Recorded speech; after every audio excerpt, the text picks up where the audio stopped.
Hi, I'm here with my dad, Thomas McGuire, and I'm going to be asking him a few questions for this interview. What were your dreams growing up, and what did you aspire to become?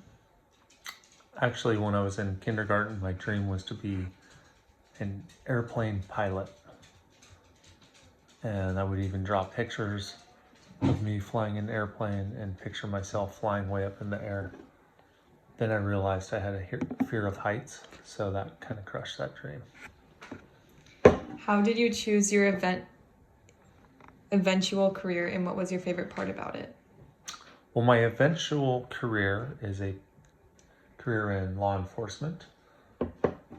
Initially, I went to college. I got a Bachelor of Science degree in business management from San Francisco State University. And then I went into the financial industry, but it wasn't very fulfilling. While I was working in the financial industry, on September 11th of 2001 was when the World Trade Center was attacked and collapsed, and it kind of changed my perspective on what I was doing and what I wanted to do, and that was really where I gained a real interest in law enforcement. I'd always thought about it. It was always there, and that was the real catalyst to make me apply, and then I was hired. What made you successful at work?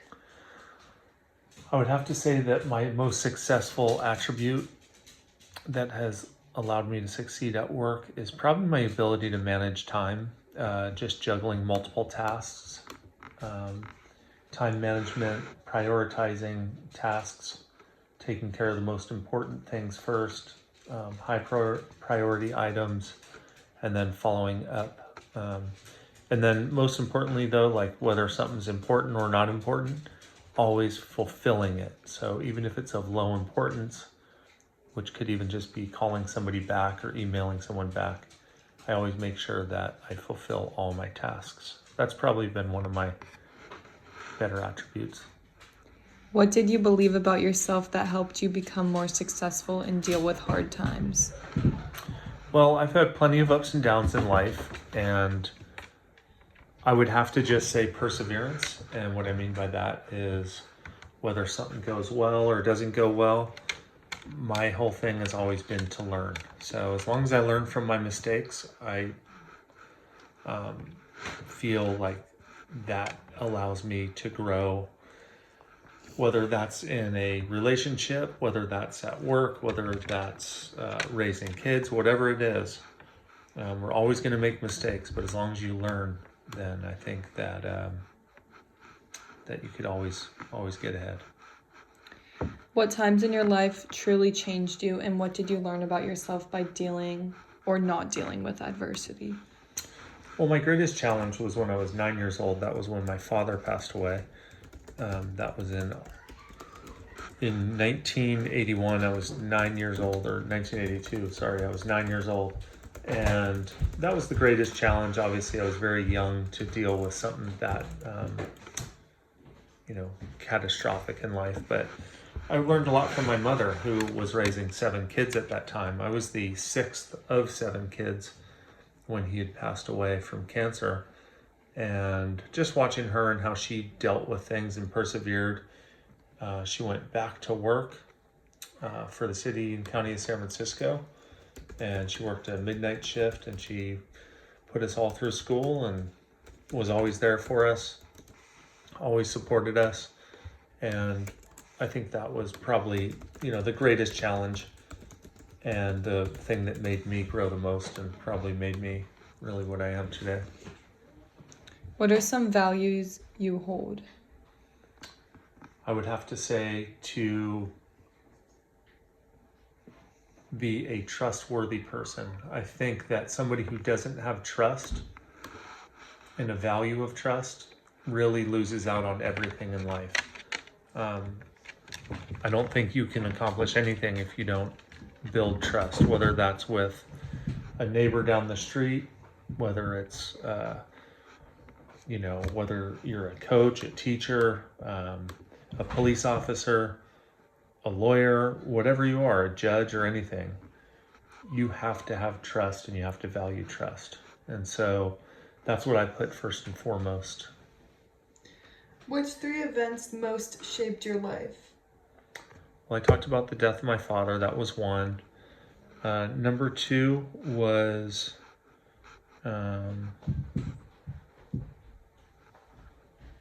September 11th of '01, as I just mentioned, although I would have never thought that until you asked me question one, but it did change my perspective. It changed really what I chose as a career and what I chose to do for life. I had a friend that was in the Trade Center. He actually survived. He ran down the stairs and got out of there. But that was a real life-changing event for me, seeing that on live TV. And then my mother passed away in 2007, and that was when, when you lose a parent and then you lose another parent, really a part of you dies, and you have to find ways to fill that void. And that's things I've done and exercised, and really what has filled that void is me being a parent myself and passing on her values and all she did. So those are the three events that probably shaped me most who I am. Which three words best describe who you tried to be in life and how you want to be remembered? Trustworthy, honest, and reliable. What do you think the world needs more of right now? I think the world needs more people that are less selfish. I think selfishness has become the root of all of our problems. And I think our government leaders have become very selfish on all sides of the aisle, from the top of the government to the very bottom of the government. You see a lot of self-serving politicians, and I think they focus too much on their own careers and their own votes. And I think that it's a shame, because they're actually voted in to represent the people, and I think it's the last thing they do. I think it's most prevalent in this city, probably more than anywhere, but it's all over Washington, D.C. and all over the country. And I think we need to see a change in that, and I hope there's something that happens soon to help really lend a helping hand. San Francisco, you see the people dying in the streets and suffering, and somehow this has become normalized, and it shouldn't be, and it's got to change. What do you think is the meaning of life? Well, I would have to say that the meaning of life, and I'm going to talk really just about me, is my life is really a life that is dedicated really to God. And when you dedicate your life to God and live a good life, know what you're doing, knowing that you're there to help people, to support people, and to really serve God through that, is really the only thing that makes sense to me, because the world is such a confusing place. There's so much violence, there's so much hatred, there's so much stuff that's upside down. I think if you lose sight of serving God, then you'll just, I think you'll go crazy. So that's how I get through. What do you find the most beautiful about life? My children. Is there anything else you'd still like to do in your life? Oh yeah, I have so much I want to do. I want to see my children grow up. I want to see my children be successful.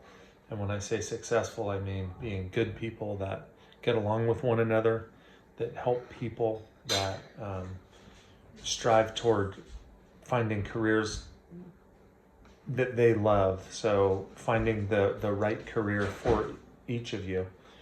And you guys are all different in so many ways, but you got to find what you love. You got to find what you're good at. And sometimes that doesn't happen overnight. I would love to see my children grow up and have families and expand the family. And for me, I think I have so much work to do with my job. I'm a lieutenant in the San Francisco Police Department, and I have probably 6 or 7 years to go before I retire. And I think I have so much to do in those 6 and 7 years. As you know, what's gone on in the world of police and law enforcement, the total breakdown between the communities and police, and the way that we're perceived, and the media and a lot of other light. I just think that there's so much work to do to fix some of this, dispel a lot of the misconceptions that are out there. And there's some things I'm doing right now with youth engagement things that I think could help be a change for that. How did you fulfill your dreams and aspirations successfully? Well, you got to be realistic. And so, like, when you want to be an airplane pilot, but then you realize that you're afraid of heights, you got to make a move and change, and you got to be flexible and dynamic. That's been kind of my key to success. I don't believe that I was just going to do one thing and do it for my entire life and go to the same office or place and do that day in and day out. I think it's an adventure. I think you got to be able to react and navigate your way through all the different challenges life has to present. And for my last question, what advice would you give an 18-year-old student about to enter college? I would say to gain a lot of perspective about yourself, who you are, who the people are that are around you. I would decide on what your true values are. What is it that you value in life? What is it you value about yourself and others around you? I would say that that's the journey, and you got to figure that out. I would provide advice to say, limit your time on social media, limit your time on your phones, limit your time that you spend idly, wasting time on things like that. Spend more time reflecting and being aware of what's going on around you. I think if you could do that, you can really thrive. Thank you. All right, good luck.